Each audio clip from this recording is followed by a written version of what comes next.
welcome back to my little corner of YouTube. I am BB Morgan, also known as Beatrice B. Morgan. I am a fantasy author, romantasy author. I've been dabbling a little bit of horror, not so much. It's mostly fantasy with some horror elements in it. But anyway, it is that time of year where we get to dive into all the books that we've read and choose our favorites. So join me on this little trip down memory lane where I choose my favorite books of 2025. First on the list, well, really the first book that I thought of when I thought of my favorite book of 2025 was Shield of Sparrows. This book, I did not anticipate this book being as good as it ended up being. I've read several popular romanticides this year, or I have attempted to read several popular romanticides, and they all just felt like a reassembled version of each other. They had the same tropes, the same plot, the same characters, and it was just kind of a slog. This book was not. I anticipated it being, and it ended up being one of my favorite books that I read because it was high fantasy, had romantic elements, it had adventure, it had a plot that kept me going. Like, I wanted to know more, and it was just better than the books that I'd read. It was just better than all of like the slogging romanticides that I had just come across. Most of those romanticides I didn't end up finishing, so I just quietly DNF them. And no, I'm not going to tell you about them. I'm trying to stay positive. But Shield of Sparrows, if book 2 was out, I would also have read it like immediately after book 1. And unfortunately, it doesn't come out until, I don't know, February. One book doesn't have a next book coming out till February. I don't remember which one that was. But Shield of Sparrows, definitely on my list. If you're looking for like that romantic fantasy, it's not just a regurgitated romantasy of like ACOTAR, definitely check out Shield of Sparrows. It's been a long week and it's like, what, Wednesday? But no, definitely check out Shield of Sparrows. I will definitely be reading book 2 like as soon as it comes out. Like, I am willing to pre-order it and pay the $14 to get book 2. That's how much I enjoyed this series. So next on the list is another book that took me by surprise. Throat of Bones. This is a Viking kind of set world, but it's got like forbidden magic in it, and like the magic is illegal.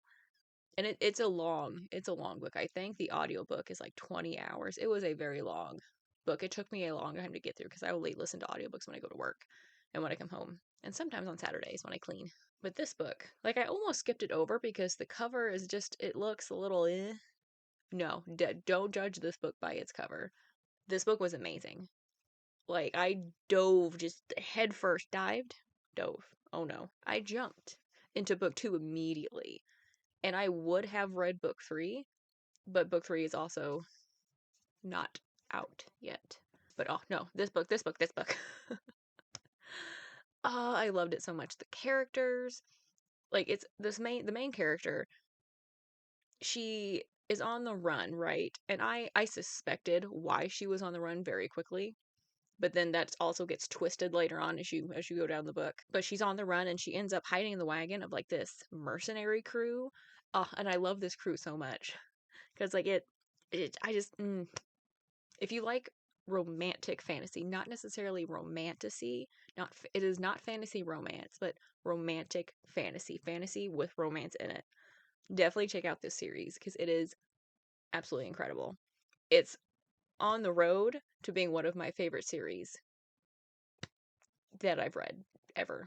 Because I also read book 2, also amazing. Like, it kept up the momentum. It built on what book 1 had established.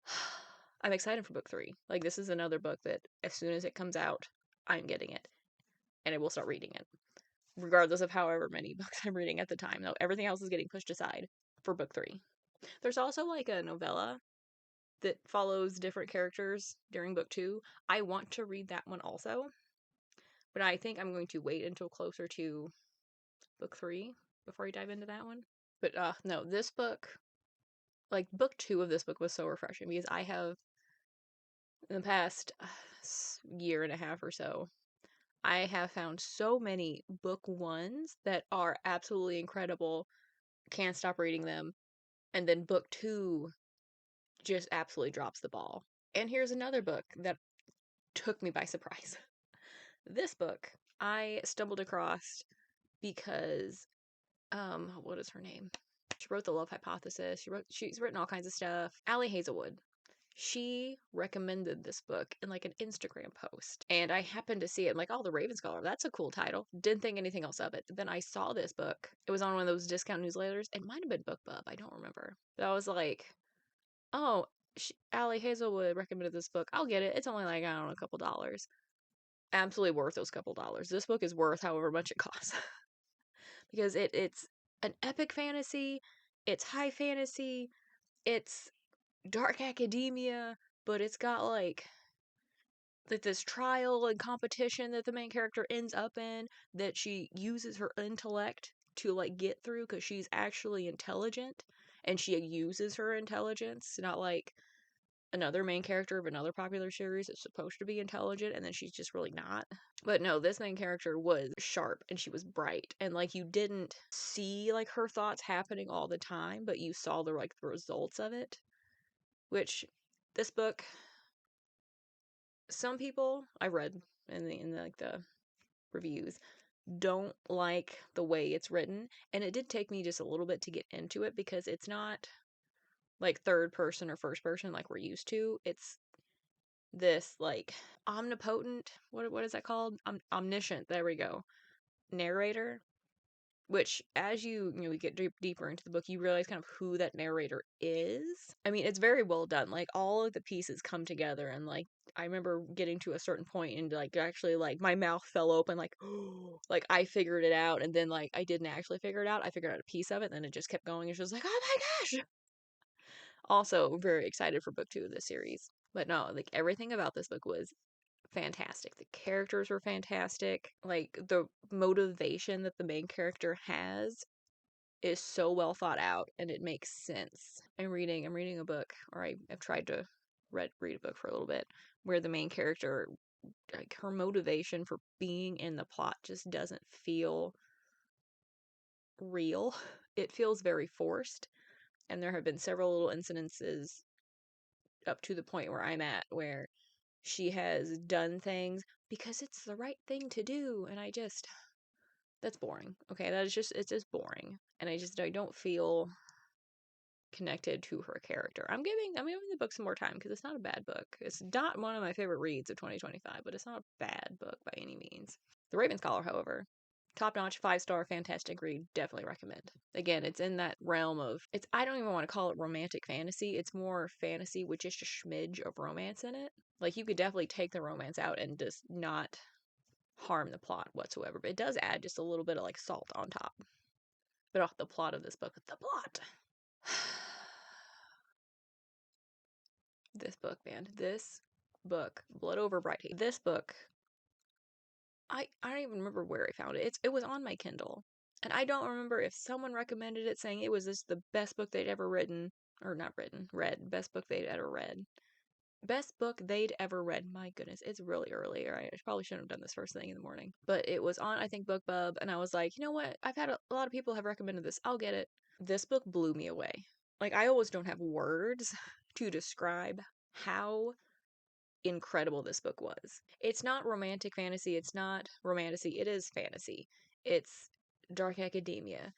It's got magic in it. Like, I almost don't want to say anything about this book and just go tell you to read it so you can experience the plot kind of like I did, just not really knowing anything about it and just experiencing the story that is so well done and so well put together. A little something that some people have mentioned about this book that I've seen, mostly on TikTok, was that this book was too fast. It was too quick. It needed to be like a series. I absolutely disagree. This book was the perfect length. No word was wasted. It took just enough time, just enough pages to get its point across. It did not have to spoon feed the themes of the book to the reader. It gave you just enough so that you can fill in the blanks yourself and use your brain to like paint the allegory of this book and like what it's saying and what it is showing about the society within this book, and then you can put the allegory together with our society and it did not have to spoon feed that to you, which I greatly appreciate. Because so many times, so many books are just, they give you something that, like, it's a commentary on, like, society or something, right? Or like the human condition, and then they don't just leave it at that. They have to beat a dead horse. They have to repeat it over and over. They have to spoon feed it to you to make sure that you get what they're trying to say. And it's like, yes, I got it the first time. This book does not do that. This book's absolutely incredible. Like I said, it is not a romantic book. There is very little to no romance in this book whatsoever. Do not go into this book expecting romance. This is straight fantasy, and it is top-notch amazing. But no, this is definitely one of, like, my favorite books, because it wasn't like a stay up all night and read kind of book, but I have been thinking about this book since I read it. It is still in there. I'm still thinking about it, and just how well done everything in this book was. The pacing was perfect. The characters were so well written. Just all of the gears of, like, how the story was built just worked so perfectly together. It was, I dare say, a masterpiece. At least the most masterpieceful book that I read this year. Okay, so I'm moving out of fantasy genre and I'm moving into contemporary, specifically contemporary romance, because that's really the only contemporary that I read. And I read The Dead Romantics. This is another recommendation from Ali Hazelwood. And I don't read a lot of contemporary. I don't read a lot of contemporary romance. It has to be, like, something up my alley. But basically, this main character, she is a ghostwriter who's not getting the recognition that she deserves. She's writing for this very popular author, and she can see ghosts. I didn't need to know anymore. She's a writer who can see ghosts, yes please. Because I stumbled across this book at the same time I was working on my contemporary horror romance, in which the main character is a writer trying to work on her next book who also can see ghosts. So I was like, this is right up my alley right now. And I thoroughly enjoyed this book. And just one caveat is that I don't read a lot of I don't read a lot of contemporary romance, so that might be why I enjoyed this book so much, because it's not a very spicy book, okay? It's not very spicy. It's a little spicy, not a lot spicy, but it's mostly about the main character and the love interest building their relationship, which I enjoy more. I enjoy the building of the relationship. And granted, I didn't read a lot of contemporary romance. I think I read like 3. So this was just the favorite one of those 3. But definitely recommend. Like, if you're one of those people like me that you read The Love Hypothesis and it tricked you into thinking you also like contemporary romance and it turns out you don't, this might be a book that you enjoy. Because I thought it refreshing and it did make me cry. But not because it's, like, sad, but because the main character flies home to plan the funeral of her father who dies suddenly. And, like, there are certain points in the book where she's thinking about her dad, and that made me think about my dad, and it made me cry. it kind of hit me in that feel zone. Now moving into horror, and I've been reading more horror lately. And I read Ghost Station. When did I read this book? Now I'm having flashbacks. Did I read this book last year, or is this year? I'm scrolling down on Goodreads. You can't tell. April 1st, 2005. 2025. So I said it was this year. I was having a moment of, when did I read this book? It was another S.A. Barnes that I read. 2024. The Dead Silence that I read. So Ghost Station, this is the second book by S.A. Barnes. This is her second space horror. And I read her first one, which was Dead Silence, and I enjoyed it. I didn't love it, but I enjoyed it. And I've also since read her third book, Cold Eternity. Also liked it, didn't love it. But this book, 5-star read. This was my favorite because it just had all of the elements of just space horror while also having, like, really good characters, really good atmosphere, a purpose for them all to be there, and, like, they don't trust each other, and, like, they're in this abandoned space habitat on this weird planet where weird things clearly happened and they don't know what weird things happened. It was very well done. I enjoyed it. Favorite book that she's written. Will I read her next book? Yeah. Yeah, I will. Because I like the space horror. There's just something about it that's just, And I also read The Hollow Places, another horror novel by T. Kingfisher.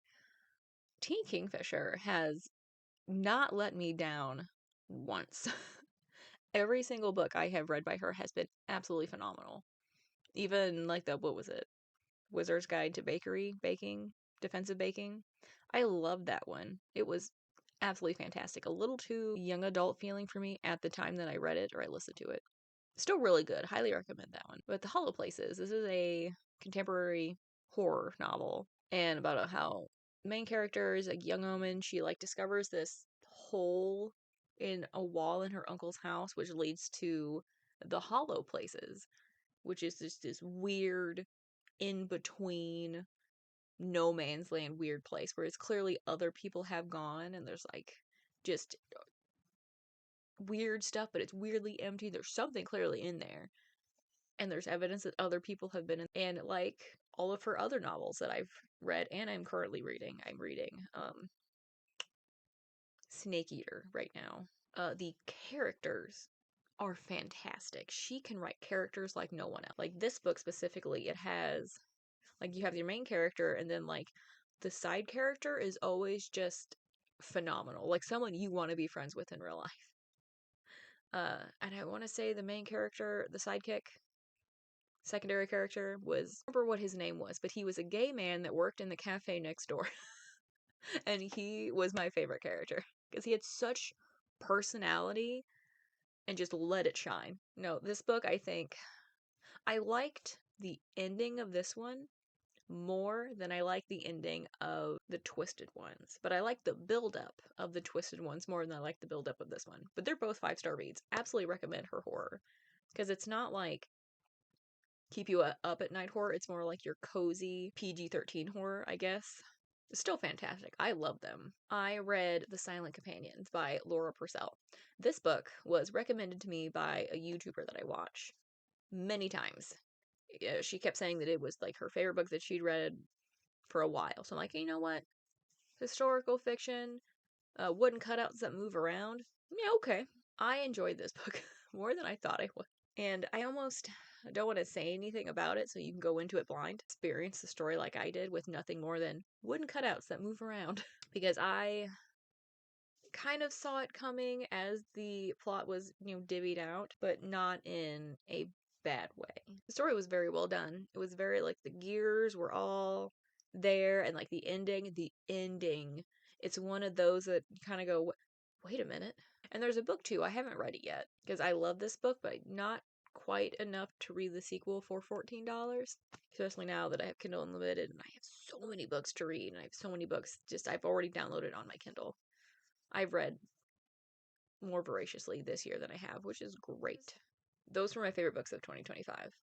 And granted, I'm still reading a handful of books, like Snake Eater is really good so far by T. Kingfisher.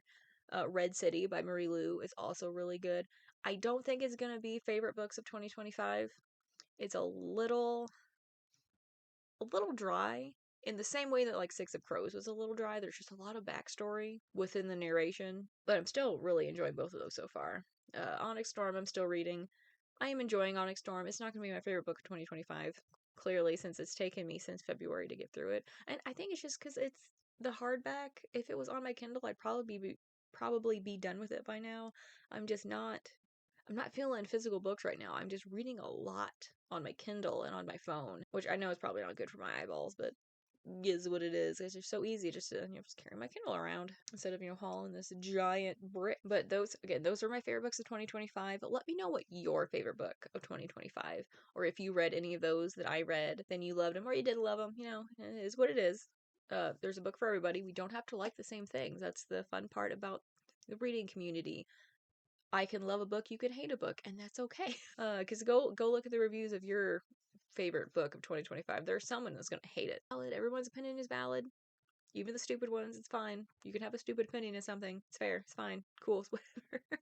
I'm trying to be more positive as we go into 2026, trying to lose some of that negativity that I've been carrying around and just kind of is what it is. Here we are. Make the best of what we have. So thank you for joining me on this little favorite books tirade that I did. And I will see you next year. It feels like we just did one of these too. Like it feels like I just did like 2024. It's Christmas Eve. I'm going to make another cup of coffee. I might put some rum shot in it. I don't know. It's what it is. I hope you have a great holiday, whatever holiday you celebrate. If you celebrate more than them, you can celebrate all of them. I don't care. Have a good last 2 weeks of your 2025, regardless of what you celebrate or don't celebrate.